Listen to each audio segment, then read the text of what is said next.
Let me paint you a picture of what absolute, unadulterated exhaustion feels like. Because after a 14-hour shift rewiring a commercial breaker panel that was trying its best to catch fire, my brain was basically static noise, my boots felt like they were made of lead, and the only thing keeping me putting one foot in front of the other was the thought of my garage. That silent, sawdust-scented sanctuary where the world made sense, where I could tinker on the treehouse project for my daughter, Lily, and where nobody, absolutely nobody, could tell me what to do. So you can imagine the glitch in my reality when I punched the keypad, watched the door rumble up, and instead of seeing my workbench and my trusty old pickup, I was staring down the barrel of a pristine, pearl-white Range Rover Velar parked dead center in my space. Not off to the side, not squeezed in a corner, but parked with the kind of geometric arrogance that says, I own this, leaving exactly 4 inches of clearance on either side, blocking my tool chest, my lumber, and my peace of mind. The air didn't smell like cedar anymore. It smelled of expensive leather conditioner and that cloying, floral perfume that lingers in an elevator long after the person has left. I stood there, blinking, thinking maybe the fumes from the job site had finally cracked me, until the car alarm chirped, that smug, high-pitched blip-blip, and I realized this wasn't a hallucination. This was Corinna Vance. Corinna is the HOA president of Oakwood Haven, a woman who treats our mid-range suburban neighborhood like it's a feudal kingdom, and she's the divinely appointed monarch. She's 50-something, wears blazers that cost more than my first car, and has a smile that doesn't reach her eyes, stopping somewhere around her mouth like a warning sign. I walked to my front porch, adrenaline starting to burn off the fatigue, and there she was, sitting in my patio chair, scrolling through her phone like she was waiting for room service. When I asked her, with way more restraint than she deserved, why her luxury SUV was nesting in my workshop, she didn't even look up, just waved a hand, and said something about her driveway being resealed and an emergency community easement clause that allowed board members to utilize available covered space during infrastructure maintenance. Now, I'm a guy who reads the manual, okay? I bought this house in Oakwood Haven 3 years ago because it was the dream, a place where Lily could ride her bike and I could finally have a shop. So I read the bylaws front to back. I pulled out my phone, scrolled to the PDF, and told her there was no such clause.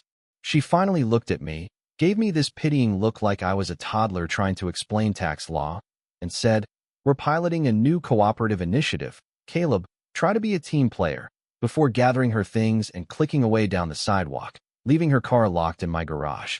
I should have towed it right then. I really should have. But I didn't want to start a war on a Tuesday night when I had to be up at 5 a.m. So I parked my truck on the street, went inside, and passed out.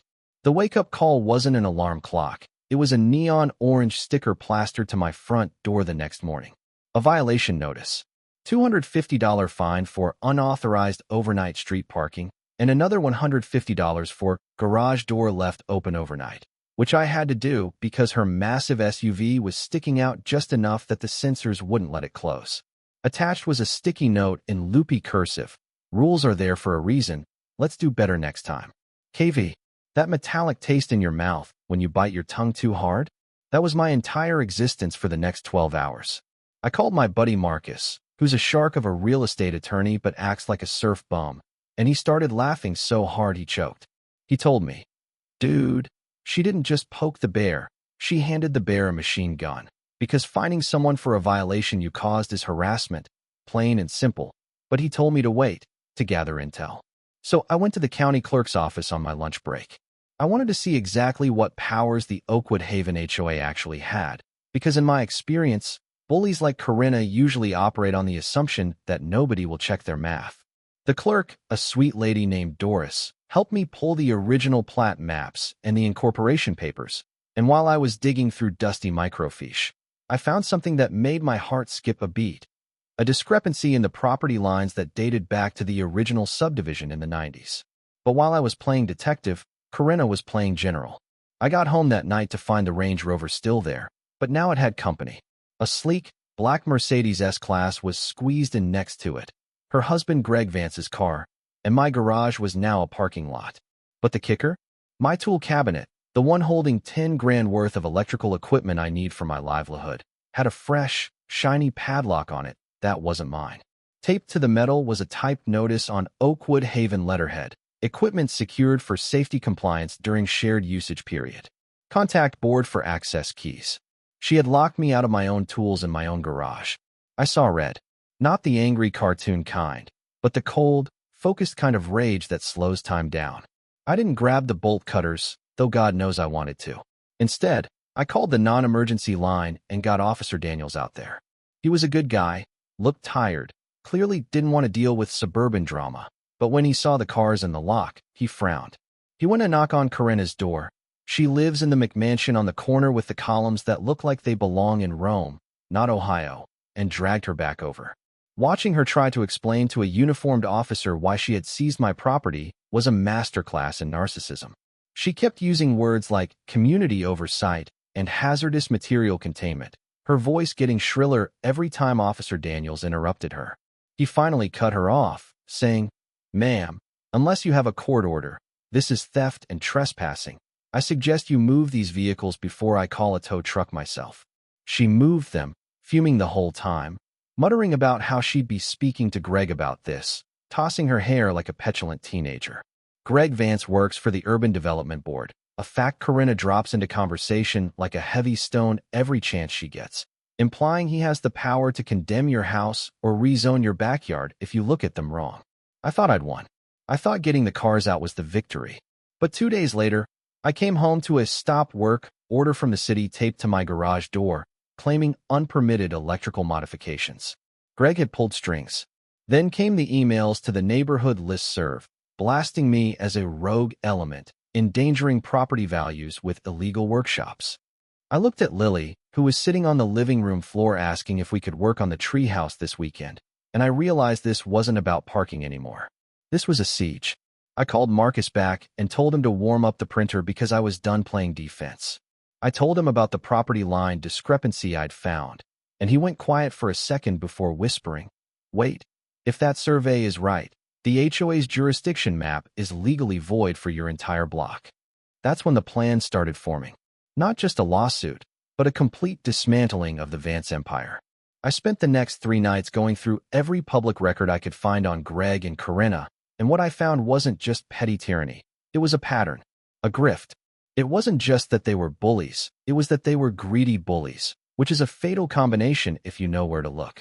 Marcus and I spent a weekend turning my dining room into a war room. Papers covering every surface, coffee cups stacked like towers, connecting dots that honestly shouldn't have been connected. We found that Corinna's staging business, the reason she needed my garage, ostensibly to store furniture for open houses, was actually funneling money from the Oakwood Haven Reserve Fund into her own LLC for consulting fees, and Greg, sitting high and mighty on the Urban Development Board, was tipping her off about which houses were about to be rezoned or hit with city assessments so they could pressure the owners to sell cheap before the news broke. They were churning the neighborhood for profit, using the HOA fines to soften people up so they'd be desperate to sell, and I was just the latest speed bump in their business model. Corinna called an emergency compliance meeting for the following Monday in the Lincoln Elementary cafeteria, probably to publicly shame me into submission or hit me with some fabricated lien on my house. The room was packed because nothing draws a crowd like a public execution, and there she sat at the head table, flanked by 2 other board members who looked like they'd rather be undergoing a root canal. She launched into a prepared speech about elements of discord and preserving the sanctity of our investments, staring right at me with those cold, dead shark eyes. When she opened the floor for comments, expecting me to beg or shout, I just stood up, calm as a bomb disposal tech, and walked to the front. I didn't scream. I didn't curse. I just placed a stack of documents on the table. "I have a motion," I said, my voice echoing in the silent room.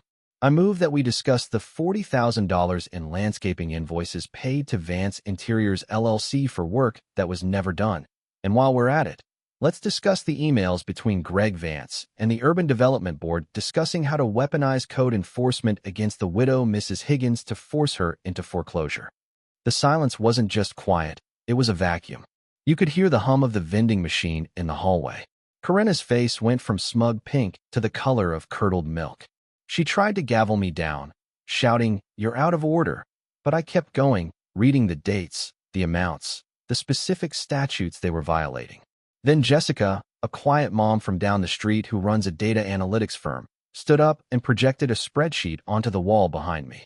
She'd been tracking the fines versus the property sales, proving a statistical correlation that was impossible to ignore. Greg, who was sitting in the back row trying to look invisible, stood up to leave, but Sergeant Elias Thorne, a retired Marine who lives 3 doors down and had been fined for flying his American flag too aggressively, just happened to be standing in the doorway, arms crossed, looking like a granite statue. Greg sat back down. But here's the twist. I didn't want to just win the meeting. I wanted to bury them. So after dropping that nukes, I didn't stick around for the fallout.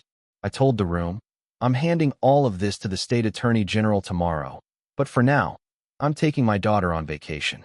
If anyone needs me, don't bother. See, Marcus had this brilliant idea called the vacuum theory. Narcissists like Corinna and control freaks like Greg can't handle a vacuum. If you attack them, they fight back. If you ignore them, they self-destruct because they need to reassert control. By leaving town immediately after exposing them, I was removing their target, leaving them flailing in a panic, paranoid about what I knew and who I was talking to. So, Lily and I packed the truck and headed for a cabin near Yosemite, totally off the grid. No cell service for me, just fishing, hiking, and letting the clean mountain air scrub the scent of Corinna's perfume out of my brain. But back at home, we had left a trap. Sergeant Elias had turned my house into a surveillance fortress. Hidden cameras in the trees, motion sensors on the garage, audio pickups at the front door, all streaming directly to a cloud server that Jessica was monitoring. We knew Corinna wouldn't be able to help herself. She would need to find the evidence I had, or retaliate, or just prove she still owned me. The first 3 days of the trip were bliss. Lily caught her first trout, we made esmores, and I didn't think about HOAs once. But on day 4, I drove into town to check my messages, and my phone nearly vibrated off the table. 17 missed calls from Corinna, 12 from Greg, and a string of texts from Elias that read like a play-by-play of a botched heist movie. Target approaching perimeter. 1,400 hours. Target attempting to use bolt cutters on side gate. Failed. Target screaming at mailman. 1,500 hours. But the video file attached to the last text was the piece de resistance. It was night vision footage, grainy but clear. It showed Corinna, dressed in all black like a cat burglar from a bad 80s movie, trying to pry open my garage window with a garden trowel. You could hear her muttering to herself, sounding completely unhinged, spiraling about files and ungrateful peasants. She wasn't just breaking rules anymore. She was committing felonies. And she was doing it while the entire neighborhood, alerted by Jessica, watched from behind their curtains, recording everything. The trap wasn't just the cameras, it was her own arrogance. She thought she was untouchable, but she was dancing on a trapdoor, and I was holding the lever, miles away, eating a burger and watching the sun set over the mountains. The reception near the cabin was spotty, but the voicemail from Corinna came through crystal clear, and it was a masterpiece of psychological disintegration. It started with her usual imperious tone, demanding I return to discuss the misunderstandings, then shifted to bargaining, offering to waive all fines if I signed a non-disclosure agreement. By the 3rd minute, she was sobbing, breathless, frantic pleas about how Greg was drinking again and how they couldn't lose the house.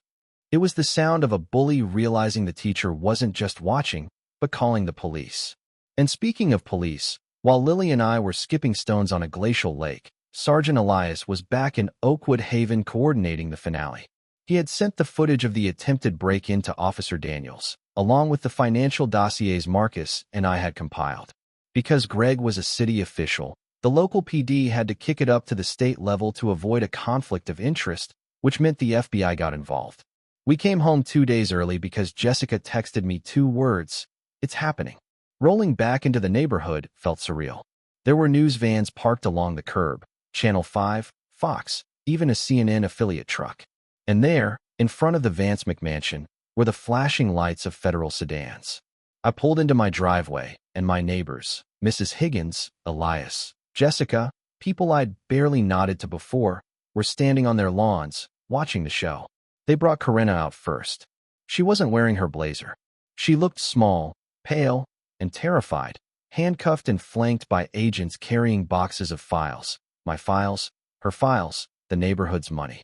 Greg followed, head down, trying to hide his face from the cameras. It turns out, when you use the U.S. mail to coordinate fraud between a city office and a private HOA, that's wire fraud and conspiracy, and the feds don't care about your manicured lawn. The aftermath was like waking up from a fever dream. The Vance assets were frozen.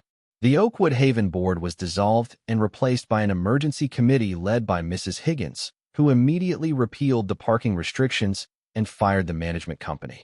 Marcus filed a class action lawsuit on behalf of the neighborhood to recover the embezzled funds, and the settlement was massive, enough to pay back every fraudulent fine and then some. But the real closure didn't come from the court. It came a few months later. I was in the garage, finally finishing the railing on Lily's treehouse. The door was open. Sunlight was streaming in, dust motes dancing in the air, the smell of sawdust replacing the memory of that floral perfume. Lily was running around the yard with Elias's grandkids, and I looked out at the street. No patrol cars, no measuring tapes, just a neighborhood breathing easy for the first time in years. We ended up using a chunk of the settlement money to start a legal defense fund for other homeowners dealing with tyrant HOAs in the state. I get emails every week from people who feel helpless, and we help them fight back. It's funny, I just wanted to park my truck and build a treehouse, but I ended up dismantling a suburban mafia. Corinna got 5 years. Greg got 7. They lost the house, the cars, everything. But here's the thing that keeps me up at night, and I want to ask you guys this. Did they deserve to lose everything? I mean, yeah, they were crooks, but listening to that voicemail, that raw desperation, part of me wonders if the punishment outweighed the crime, or if justice has to be absolute to matter. At what point does defending your home turn into destroying someone else's life? And is it our fault they built their life on a foundation of sand? Let me know what you think in the comments. Would you have taken the settlement and stayed quiet? Or would you have burned it all down like I did? And remember, folks, the only thing necessary for the triumph of evil is for good men to leave their garage doors closed. Stay vigilant, stay free, and for the love of God, check your property deeds. Caleb out.